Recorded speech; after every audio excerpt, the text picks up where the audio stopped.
No i co? Mówię, że nie będzie podjazdu, a my się. Mordo, kto się nauczył? Legia. To człowieku 4 minuty z 10. No właśnie. Zmienia postać rzeczy. Dobra. No to nie, no to rozumiem, No tak włączyłem temat, patrzę, k***a, cały czas się bronią, o co tu chodzi? No to już wszystko jasne. Dobre te karne były.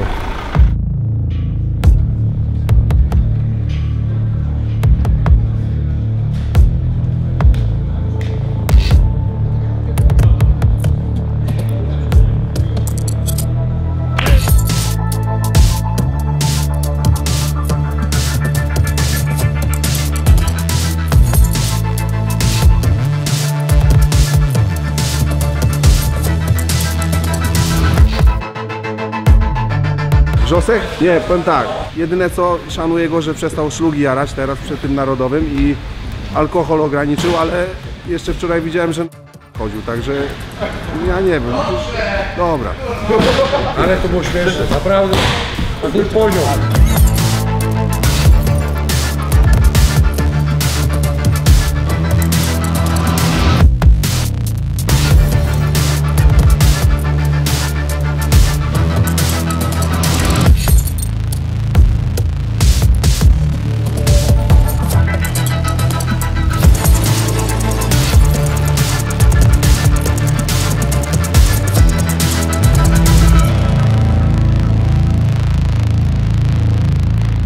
Yeah, I'm here to sharpen up his striking a little bit. Normally he trains in Hammer Gym in Breda.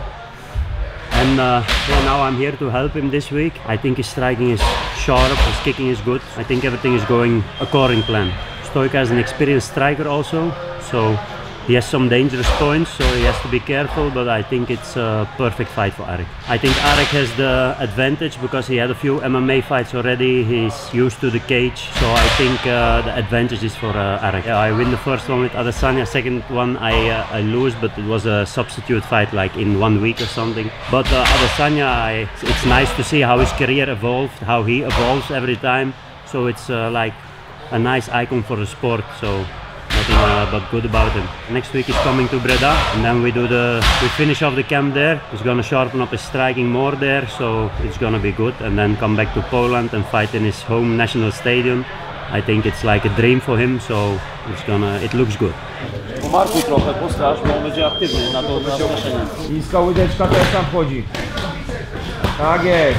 Ręka pod głowę, podciągaj mu głowę, presja na głowę i stajesz, cały czas, nie daj mu wysoko przejść, już stajesz, super, na niego, dobrze, bardzo ładnie.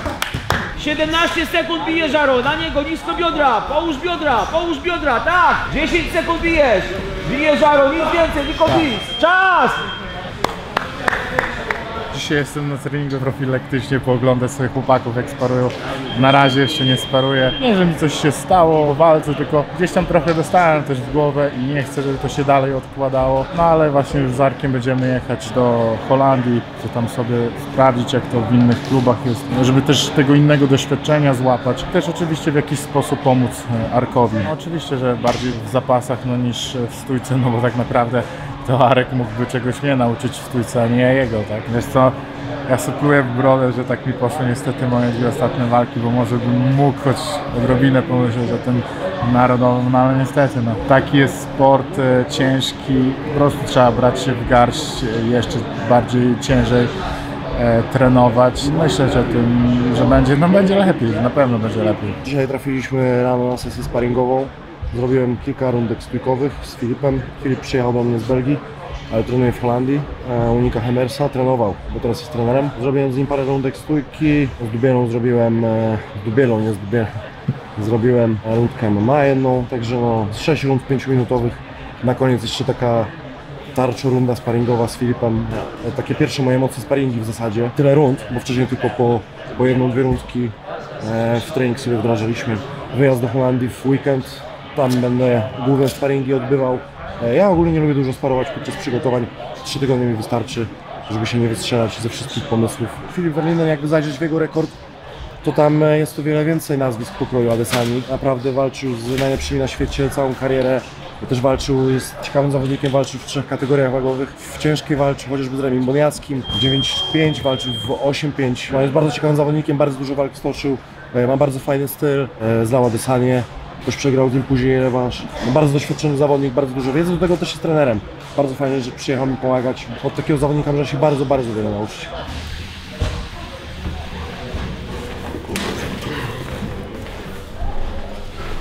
A czy oni się pomieszczą? Wiesz co? Chyba mam odpowiednie miejsce. XTBKSW Coliseum 2. Tickets on sale. Odwożę teraz chłopaków do apartamentu. Potem sobie spędzimy trochę czasu. Pojedziemy się lekko zregenerować, pospacerować. Potem się zawiniemy do domu, posiedzieć przed treningiem. Tutaj do liceum chodziłem, mieszkałem jeszcze na Powiślu. Chodziłem tu do liceum, mnie wyjechali po 2 latach. Było miło. Ciekawe, co sobie myślą teraz ci nauczyciele, którzy we mnie nie wierzyli. Jak już byłem w tej szkole, to frekwencja chyba, z tego co pamiętam, miałem trudny okres, jak miałem 17-18 lat. Czekali chyba tylko, aż był taki przepis, że do 18 roku życia trzeba się uczyć. Jak tylko skończyłem 18, to dostałem 2 dni później pismo do domu, że zostałem skreślony z listy uczniów. Ale aktualnie przygotowuję się do obrony magisterki, także wziąłem się w końcu za naukę. Musiałem po prostu taki okres chyba w życiu przejść. W lipcu mam obronę, się bronię magistra. Zarządzanie, specjalizacja, menadżer sportowy, management sportowy. I 2 lata temu obroniłem licencjat. Oczywiście wiążę swoją przyszłość ze sportem, dlatego też nie wybrałem żadnej psychologii, ani turystyki, rekreacji. Bardziej swoją przyszłość wiążę z tym, że sobie teraz robię kontakty i nazwisko. Natomiast no fajnie mieć też papier, jak mam w tym sporcie dalej siedzieć. No myślę, że jednak ta praktyka, którą zdobędę podczas prowadzenia swojej kariery, mi najwięcej da, ale jakąś podstawkę w postaci papierów też fajnie zawsze mieć. Kiedyś Alistar u mnie był i byliśmy w tym Lewiatanie pod blokiem. Wyobraź sobie, idziesz sobie na zakupki do Lewiatana, kupić jakieś tam warzywka czy coś na obiad. Osiedlowy Lewiatan, a tu nagle Alistar rowerem sobie gruszki wybiera.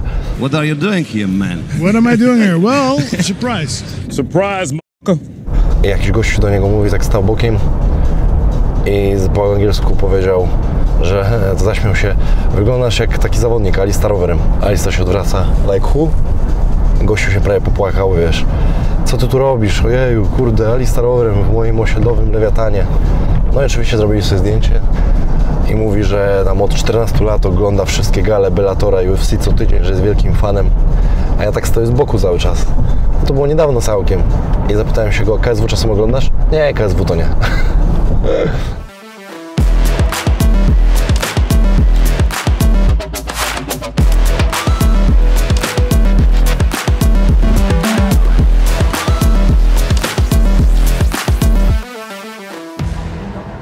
Byliśmy, tak jak wspomniałem wcześniej, sprawdzić stan techniczny stadionu wczoraj, czy się nadaje na galę.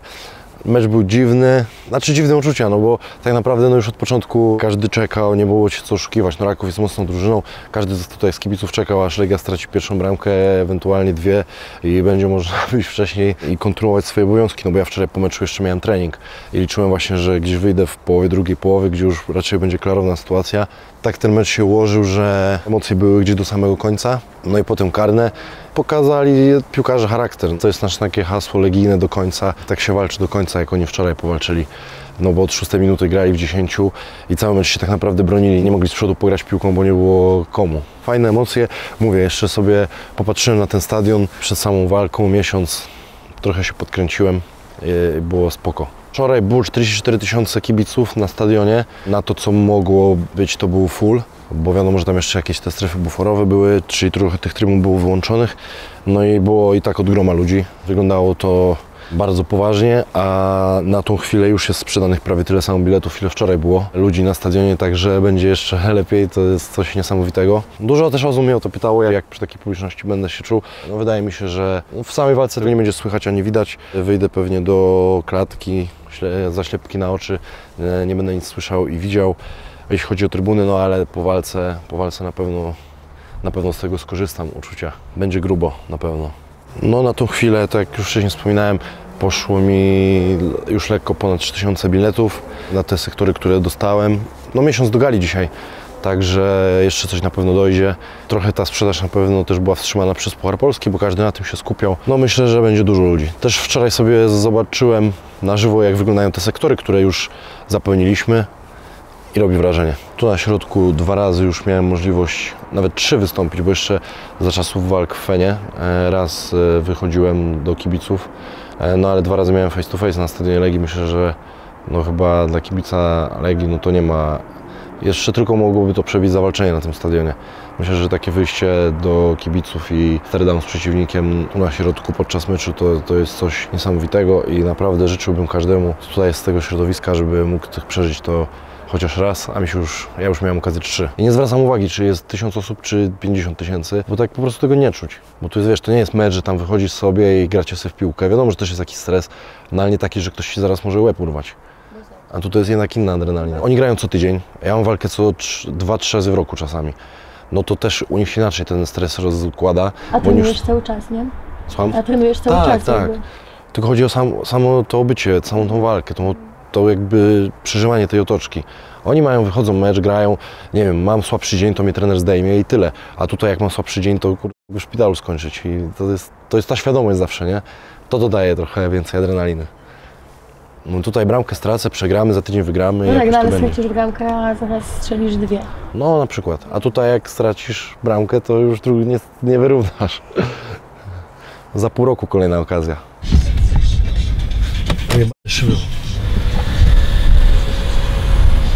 Myślę, że każde dziecko zaczynają od piłki nożnej swoją przygodę ze sportem. Tutaj obok, zaraz na Agricoli, to był mój pierwszy klub, do którego zacząłem uczęszczać na poważne treningi w wieku, nie wiem, 10 lat chyba. I dość szybko gdzieś zostałem ustawiony na pozycji bramkarza i w zasadzie od pierwszych treningów już zacząłem bronić. Może z uwagi na moją budowę ciała, która zawsze była śmieszna.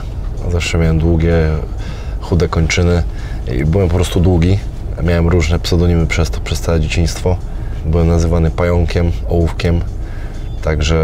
Także myślę, że z tego powodu zostałem oddelegowany na bramkę. No i grałem w tą piłkę praktycznie do 17 roku życia chyba. 17, około 18 zacząłem trenować sporty walki. Miałem taką chwilową przerwę, grałem też w tenisa stołowego. Chodziłem do szkoły sportowej, w klasie, do której się dostałem, była sekcja hokeja na lodzie, siatkówki i tenisa stołowego. No i hokej na lodzie miał swoją drużynę, oni wszyscy razem trenowali, siatkarze tak samo, a ja grając cały czas w piłkę, jedyna opcja jaka mi została, to po prostu na tych 2 godzinach WF-u dziennie chodzić na treningi tenisa stołowego, które były u nas w szkole, ale to był też klub. No i grałem w tego tenisa stołowego i nawet mi się spodobało i grałem parę lat. W ogóle nawet jest jeszcze taka śmieszna historia, bo zaliczyłem debiut w pierwszej lidze w tenisie stołowym, no to już jest poważna sprawa. Tak to grałem w 5. lidze. A w pierwszej lidze była jakaś taka okazja, że po prostu byle kogo trzeba było wystawić i pojechałem do Białegostoku, to był mecz, pierwszoligowy mecz. A pierwsza liga w tej historii to jest już całkiem poważnie się robi. Podoba mi się zawsze ten sport, ale no mówię, głównym takim sportem, który uprawiałem całe dzieciństwo, była piłka, z chwilą przerwą tego tenisa, potem znowu do piłki wróciłem. No ale bez jakichś, może nie powiem, że ambicji, ale no nie miałem raczej też perspektywy, żeby grać gdzieś wyżej, no już 17 lat, to niektórzy to już jeżdżą po świecie. A ja cały czas grałem tutaj w lokalnych drużynach i każdy praktycznie mój kolega trenował sporty walki, jakoś tak się złożyło. I byłem chyba jedyną osobą z mojego towarzystwa, która nie trenowała żadnego sportu walki. Głównie wszyscy trenowali wtedy kickboxing w Copacabanie u Igora Kołacina. No i tam też się w końcu wybrałem ja. I tak to się zaczęło. Z stójkowymi sportami walki jest tak, że się po prostu wszędzie to nazywa Muay Thai. Jak się chodzi na zajęcia, tak naprawdę startuje się we wszystkim, w czym się używa rąk i nóg. I tak też było u Igora Kołacina. Dużo odstartowało się w takiej formule, która się nazywa Sanda.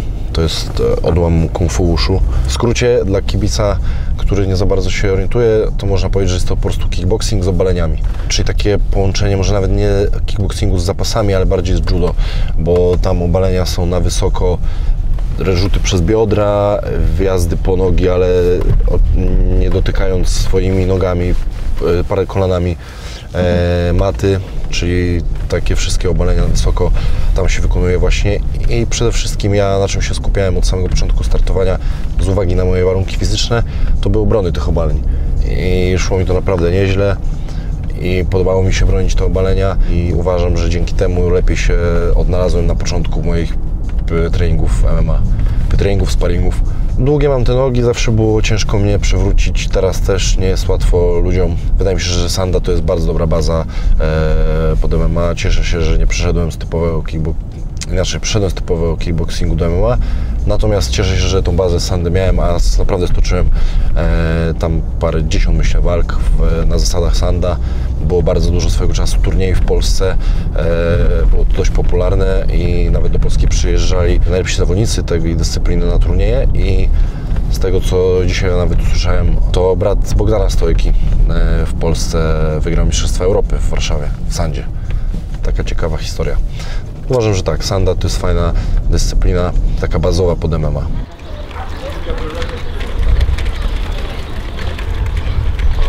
A tu w piłę kiedyś graliśmy. Ogólnie,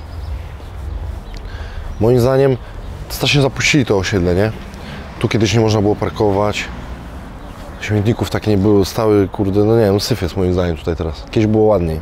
Tu ogólnie się wychowałem, pochodzę z Powiśla, Mariensztatu dokładnie. Bardzo fajna miejscówka, myślę, nikt się nie spodziewa w centrum Warszawy raczej takiego zielonego, cichego miejsca.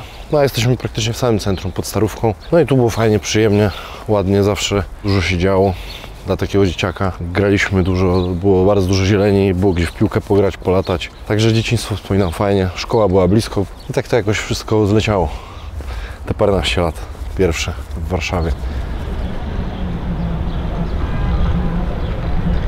Czuję się warszawiakiem, całe życie tu spędziłem. Jestem w ogóle tylko i wyłącznie z Warszawą związany. Natomiast taką małą rysą na moim byciu warszawiakiem jest to, że urodziłem się w Pruszkowie. Także, no nie no, oczywiście śmieję się, no bo Pruszków to jest praktycznie dzielnica Warszawy. Na pewno należy do aglomeracji warszawskiej. Urodziłem się natomiast w Pruszkowie. Pierwsze 2 lata życia mieszkałem w Piastowie, jak byłem mały, ale tak to ogólnie no, jestem z Warszawy.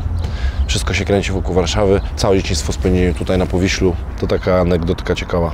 Tak, no kiedyś w wywiadzie powiedziałem jakimś, że też dużym marzeniem moim by było, żeby mój syn zobaczył taką moją walkę na żywo. Myślę, że będzie ku temu okazja, no bo jest jeszcze, ma 2,5 roku, ale już ogarnia, co się dzieje. Nawet pyta mnie o takie rzeczy jak moja walka na Narodowym, bo już wie też, gdzie jest stadion. I też powiedział, że chce iść na mecz. Kiedyś zapytał, kiedy go zabiorę. Naprawdę jak na 2,5 roku bardzo ogarniętym dzieckiem. Też jeszcze do przegadania z jego mamą, ale myślę, że chciałbym, żeby się na tym stadionie pojawił. No i zobaczył, może jeszcze nie do końca świadomie, ale zobaczył tatę w akcji, no bo chyba lepszej okazji niż walka na Narodowym, no to nie będzie. 30 czerwca to nie tylko gala na Narodowym, to też dzień moich urodzin. Będą to na pewno ciekawe urodziny, moje 31 urodziny, bo nigdy nie robiłem tak dużej imprezy. Nigdy tyle osób na moje urodziny nie przyszło, także cieszę się, bardzo fajna impreza i to też będą ciekawe urodziny, bo zawsze to się dostaje prezenty na urodziny, a w tym roku ja dam kibicom prezent w dniu moich urodzin i powód do świętowania. Jestem wzruszony, no i tyle mogę powiedzieć. No chyba nigdy takich licznych urodzin nie organizowałeś, mówiąc żartem. No nie, takich licznych jeszcze nie. I no, fajnie będzie. Ja widzę łzy w oczach, widzę szczerą radość. Ziewałem. Myślę, że będzie to wzruszające, to co się tam będzie działo na tym stadionie, no bo bardzo dużo rzeczy się na to składa. No, przede wszystkim spełnienie chyba takiego największego marzenia każdego warszawiaka. Jeśli się uda, żeby mój syn zobaczył walkę na żywo, to kolejne jakieś marzenie. Trzecie, no walka naprawdę z bardzo mocnym rywalem, wygranie z kimś takim po różnych jakichś tam życiowych perturbacjach, udowodnienie sobie, że się jest na naprawdę takim poważnym poziomie. No tu będzie bardzo dużo powodów do wzruszeń, myślę. Chyba się nie da ukryć, że jestem emocjonalną osobą i boję się, żebym tam nie pękł. Będę musiał prosić narożnika, żeby mnie pilnował. No to miałem taką sytuację na backstage'u, jak wychodziłem do walki z Tomkiem. Zawsze stoimy już za kotarą i jest tam taki mały telewizorek zawsze ekipy filmowej. I jak stoję, czekam na swoje wyjście i na tym telewizorku leci to, co aktualnie jest w transmisji. No i przed walką leciał nasz trailer. I tam powiedziałem parę jakichś emocjonalnych słów w tym trailerze, do tego się złożyło to, że ja już tam stałem. Whole atmosfera mi się tak łezka wokół zakręciła przed samą walką. To był taki moment. No i oczywiście na Glory dwie moje, szczególnie pierwsza walka z Badrem Harim, to też był taki emocjonalny dla mnie bardzo moment, bo to, że tam byłem, to wykraczało poza sferę jakichś marzeń. No bo to wiesz, o takich rzeczach to można naprawdę marzyć i nie myśleć w ogóle, że będzie nawet możliwość tego, żeby się zdarzyły. Bardziej to gdzieś wcześniej między bajki się wsadzało. A potem jeszcze ją wygrać to już, ale już chyba samo wyjście było dla mnie bardziej emocjonalne niż ta wygrana. wyjście było dla mnie ważniejsze chyba niż to zwycięstwo.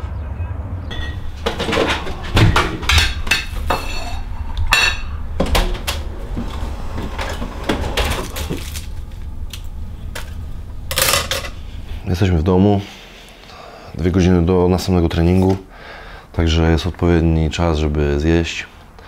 Pokażę Wam trochę mojej rutyny. W zasadzie byliśmy na spacerze, rzadko kiedy to robię. Najczęściej właśnie tak wygląda cały mój dzień, że po treningu porannym przychodzę i sobie odpoczywam w domu. Także fajerwerków się w tym materiale dzisiaj nie spodziewajcie, bo naprawdę jestem nudnym człowiekiem. Mocno kontrowersyjna sytuacja. Tak patrzę teraz na tą sytuację kartkową w 6 minucie. To w 4 było. Powiem szczerze, czy na czerwoną kartkę? Ja nie wiem, może nie jestem sędzią, ale dla mnie to nie był faul taki typowo na czerwoną kartkę. To są moje puchary, większość z walk kickbokserskich, 2 z KSW. Też w wielu organizacjach walczyłem, gdzie nie było po prostu pucharów na wygranych, jak w Glory chociażby. Wygrywasz walkę, podziękowanie od prezesa na ringu i idziesz. To jest zresztą tak samo jak w UFC. Takie najbardziej chyba 2 wartościowe to są te, mimo że są z małych organizacji, która nazywa się Granda Pro. Są najbardziej wartościowe, bo mam w nich dużo pieniędzy. W monetach. Po prostu wracam za każdym razem do domu i wrzucam, wyjmuję drobne z kieszeni i wrzucam je do środka i tak się nazbierało. I to jest naprawdę ciężkie już, a tu są same jakieś 5, 2, nie ma mniejszych nominałów.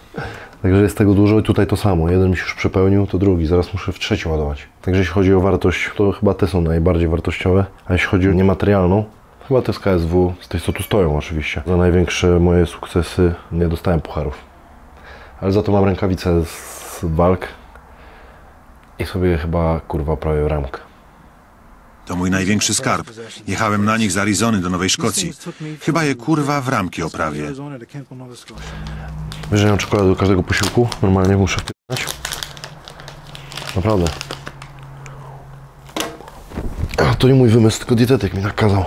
Jesteśmy aktualnie między treningami, do tego jak nie jem, to sobie gram. I zazwyczaj gram w Call of Duty, chociaż w ostatnim czasie zacząłem grać w FIFA i naprawdę się wkręciłem. Na moim telewizorze nie dało się grać, bo jest po prostu za duży, kupiłem sobie monitor. Koledzy się zastanawiali, jak się przerzuciłem na monitor, czy sobie jakichś cheatów nie zainstalowałem. Ale po prostu taką różnicę robi ekran. Taki mam składzik, nie ma lipy. Mam Van Dijk'a, Team of the Year, Ginole, Hero. Ostatnio bardzo dobrze mi się gra tym Isakiem. Fantasy Football. Jeszcze gościu może liczyć na upgrade'a. Marquez na środku obrony też bardzo dobrze chodzi. 3 na bramce. Środek pomocy chyba najsłabszy jest u mnie, ale na razie jest ok. To są z debiutu w KSW chyba. Tak mi się wydaje. Gdzie są te białe? Ty, nie mogę znaleźć tych białych. Co jest do kur... Mam jeszcze rękawice z drugiej walki z Badrem. Troszkę we krwi. I to wcale nie mojej.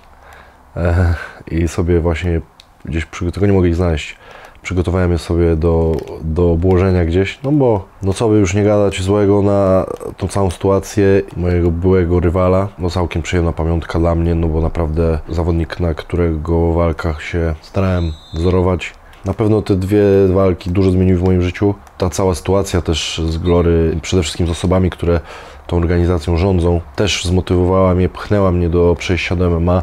I na dzień dzisiejszy uważam, że to była niesamowicie dobra decyzja. Summa summarum, to wszystko się zakończyło dla mnie dobrze. Kurwa. No, co mogę więcej powiedzieć? Dobrze, bo jeszcze emocjonalnie. Kto ze mną gra, to wie, jak się zachowuje podczas grania. I było to widać. O kurwa. Zawalczę już kolejny raz z kickbokserem w MMA. Będzie to Bogdan Stojka. W porównaniu do poprzednich przeciwników nie ma żadnego doświadczenia we walkach MMA. Jego brat już ma większe i to jego brat był brany pod uwagę na początku do walki. Dostał propozycję, niestety z powodów jakichś zdrowotnych musiał odmówić, ale mocno swojego brata reklamował. I organizacji takie rozwiązanie pasowało.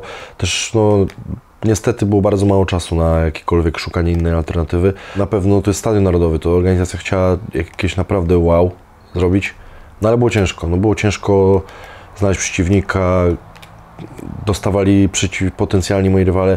I to naprawdę bardzo duże nazwiska, naprawdę dostawali bardzo dobre propozycje i się nie decydowali na taką walkę. Także cieszę się, że no Bogdan Stojka jest nadal dużym nazwiskiem. Światowej klasy kickbokser. Na pewno będzie to bardzo wymagający rywal i jeśli ludzie, kibice liczą na kolejną emocjonującą walkę z mojej strony, no mam nadzieję, że nie tak jak poprzednie, ale kolejną mocną bitkę, to na pewno taka z Bogdanem będzie. Kurwa. Generalnie jest tak, może to wyglądać, jakbym tracił dużo zdrowia, natomiast no nie były to w moją stronę krwawe pojedynki. W jednym i w drugim przyjąłem po jednym mocnym ciosie.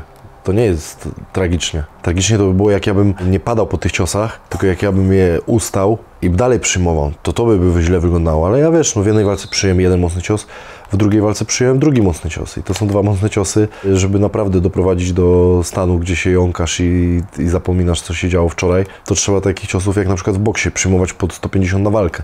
Ja przyjąłem w 2 walkach 2. Do tego w kickboxingu ja miałem 20 walk zawodowych, prawdziwe 20 walk zawodowych, a nie podkręcane jak wielu zawodników sobie gdzieś tam dokleja do rekordu walki amatorskie, czy w ogóle sobie wymyśla walki i nagle rekordy się robią 70-0, bo tak to wygląda w kickboxingu. Niestety nie ma czegoś takiego jak Sherdog, nie ma jak zweryfikować rekordu na 20 walk zawodowych. Nie pamiętam, żebym po którejś miał nawet oko podbite. Lekko rozcięty łuk brwiowy po ostatniej walce i w kickboxingu, nie, przedostatniej. Z Badrem Hanim pierwsza walka i to nie przez to, że mnie uderzył, tylko przez to, że sobie rozciąłem drzwi w samochodu na głowę, jak wychodziliśmy z hali, jak odjeżdżaliśmy spod hali. Także uważam, że naprawdę w życiu przyjąłem bardzo mało. Raz zaliczyłem knockout dosyć ciężki w kickboxingu, natomiast to był mój pierwszy i daj Boże ostatni raz. I uważam, że dużo zdrowia nie straciłem wcale, nie uważam się za rozbitego zawodnika. I na pewno takie przyjęte knockdowny jak w moich 2 poprzednich walkach w KSW nie pomagają w tym, żeby zachować zdrowie. Takich ciosów w życiu przyjąłem na palcach jednej ręki, można zliczyć, także uważam, że dość dobrze pochronię tą głowę.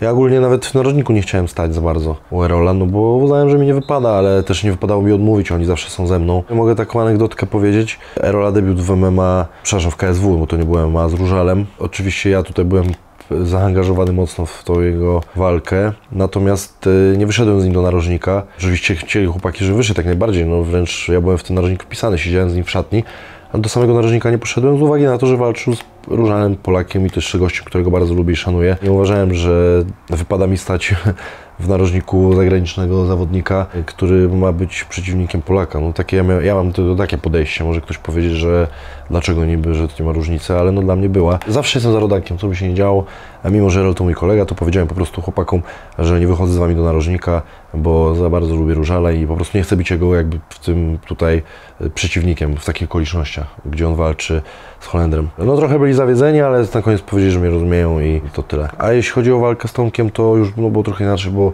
też Tomek był moim rywalem. A druga sprawa, no też nie chciałem jednak do tego narożnika wychodzić, no ale naprawdę nie mogłem odmówić chłopakom, bo oni są ze mną zawsze, pomagają mi bezinteresownie. Erol, mimo że mu się nie chce trenować, jak on nie ma żadnej walki, to przychodził zawsze 90 rano, niewyspany i pomagał mi się przygotowywać i trenować, więc po prostu uznałem, no, że w ramach tego, wiesz, wyjdę z nim do tego narożnika. Generalnie nie chciałem, byłem tam tak niechętnie. Nie chciałem jakby pokazywać, że jakiś jestem jego wielkim rywalem, czy coś w tym stylu. Przyznam szczerze, że po pierwszej rundzie, no to już raczej byłem pewny, że Tomek wygra tą walkę. Ucieszyłem się oczywiście, że Erol ją wygrał, bo bardzo go lubię. Widziałem po jego twarzy, ile go to kosztowało zdrowia, ale no raczej po pierwszej rundzie szczególnie myślałem, że Tomek tą walkę wygra. No myślę, że Erolowi nie było do śmiechu, bo on wcale nie żartował, on naprawdę nie mógł chodzić. Erol to jest typowy kickboxer, oni nie wiedzą, co to jest calf kick. Oni ich w ogóle nie stosują i nie biorą pod uwagę. Przyjął takich 3-4 i nie miał nogi po prostu. Chociaż dziwię się, bo Erol ode mnie zawsze dużo ich przyjmował na treningach. I na treningach się podobnie to kończyło. Natomiast no, myślałem, że jakoś się na to przygotuje. Chyba nie sądził, że Tomek go bierze taką taktykę. Ale przyznam szczerze, że też myśleliśmy, że będzie raczej planował go obalać. Tak wszyscy myśleli, Erol był na to przygotowany. Nie wiem, może głowa u Tomka nie zagrała, chociaż to też by było dziwne, no bo Tomek jest doświadczonym zawodnikiem i nie w takich sytuacjach się znajdował. Nie wiem. Przygotowanie na pewno nie przepracował, jak było widać, pewnych rzeczy. To jest walka w MMA. Może liczył za bardzo na kickboxing po raz kolejny. Nie wiem, co one mogą nie zagrać. Naprawdę ciężko powiedzieć. Tym bardziej, że tą walkę Tomek w zasadzie od początku prowadził. Miał moment, że Erol na nim siedział jeszcze chyba w pierwszej rundzie, ale raczej Tomek tą walkę od początku prowadził. Nie wiem, totalnie nie wiem, co tam mogło pójść nie tak. Jakby Tomek wygrał? No wiesz, ja już miałem przeciwnika. Natomiast, ale jakby wypadł, to myślę, że Tomek Sarara byłby pierwszą osobą, do której by organizacja zadzwoniła i pierwszą osobą, z którą walka miałaby sens. Tak, żeby nie ściągać nowego jakiegoś newcomera do organizacji. Tylko na jedną walkę ze mną 2 tygodnie przed. I z tym.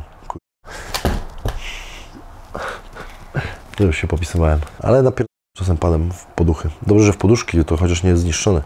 No niestety, mecz się nie ułożył po naszej myśli. Oho. Co tu się dzieje? O, to wrzuć teraz. Kurwa. Ta gra jest ogólnie pojechana, bo jak zrobią jakąś aktualizację, to się non-stop gameplay zmienia. Inaczej się gra. Zawodnicy inaczej chodzą, piłka inaczej lata, wiesz o co chodzi? Jakby co parę dni się przyzwyczajasz do nowej gry. No chuj, przejmę 4-1.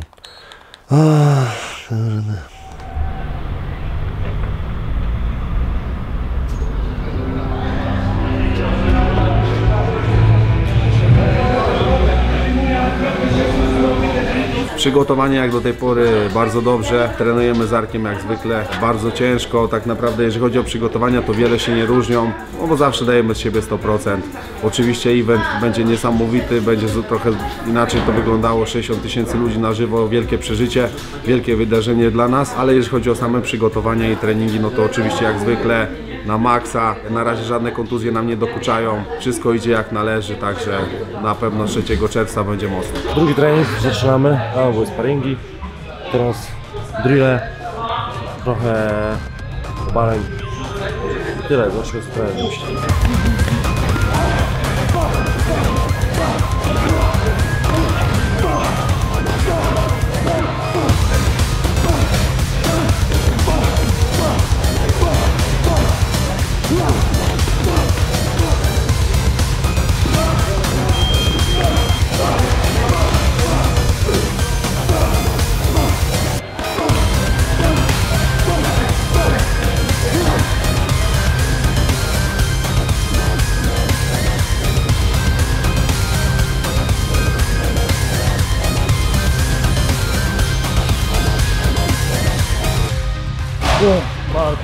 Bark, tyłu. Najlepiej zrobić to dokład, złap swoje i tym nogi musisz stać teraz. O, właśnie. I teraz, bark, piło.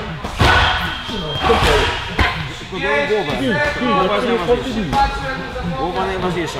O właśnie! I wpychaj nogę, tak! I do bioder wracaj, do bioder.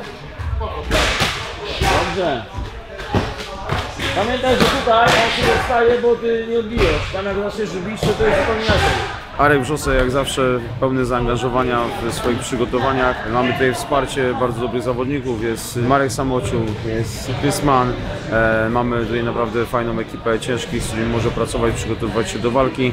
Obecnie wyjeżdżam do Holandii, żeby tam też posparować z dobrymi kickboxerami na najwyższym poziomie, później wraca i kończymy robotę. Przygotowania idą bardzo dobrze, bez kontuzji, więc myślę, że na walkę będzie w pełni gotowy. Wydarzenie, które jest przed nami, jest to najważniejsze wydarzenie w świecie sportu walki, dlatego już wszyscy nie możemy się doczekać. Myślę, że pełne siły i zaangażowanie wszystkich, całego teamu, żeby Arek był jak najlepiej przygotowany i żebyśmy mogli pokazać się jak z najlepszej strony. Na Stadionie Narodowym zawalczy Radek Paczuski i Arek Wrzosek. Obydwoje są pełni zaangażowani i też tutaj mocne przygotowanie Radka, który walczy z Michałem Matellą, legendą sportu walki. Mamy 2 wielkie wyzwania, które musimy wygrać. Jestem święcie przekonany, że nasze ręce będą w górze. Ja w swoim życiu na bramce stałem 4 razy. Ani razu nie było awantury. Stałem 5 lat. Prawie 5 lat. Z Marianem Żukowskim stałem w Sogu kiedyś. Ja stałem z Danielem, tam było 18-19 lat nawet, nie? Tam dla jeszcze stałem, życie już spotkałem. Na lato. Dobrze, że nie miałeś z nami do czynienia na lato. Ja znam sytuację. Nie, chyba sytuację, nie jedną. Areczek będzie na narodowy gotowy, swojego przeciwnika rozniesie w pył. I co tu jeszcze ma robić? Pierwszy powiedz. Nie, Juszczyków nie znam za bardzo. Myślę, że będzie bardzo dobrze. To jaki ma plan. Jak się w ogóle ty zmieniłeś przez te ostatnie tygodnie, nie? Przystojniałem. No. O, będzie dobrze. Widzowie, tak wygląda mój każdy nudny dzień do Narodowego. Dzisiaj pozostało mi tylko się umyć i jechać do domu. Ja nie będę już was zabierał pod prysznic z kamerą. Tak jak już wspomniałem na początku odcinka, nie spodziewajcie się fajerwerków, bo po prostu jest nudno i ciężko. Może następnym razem zrobicie dzień ze mną, jak jestem tydzień po walce. Wtedy będzie co nagrywać. Natomiast teraz musicie się zadowolić tym, co jest. Tak żyję i starałem się być sobą.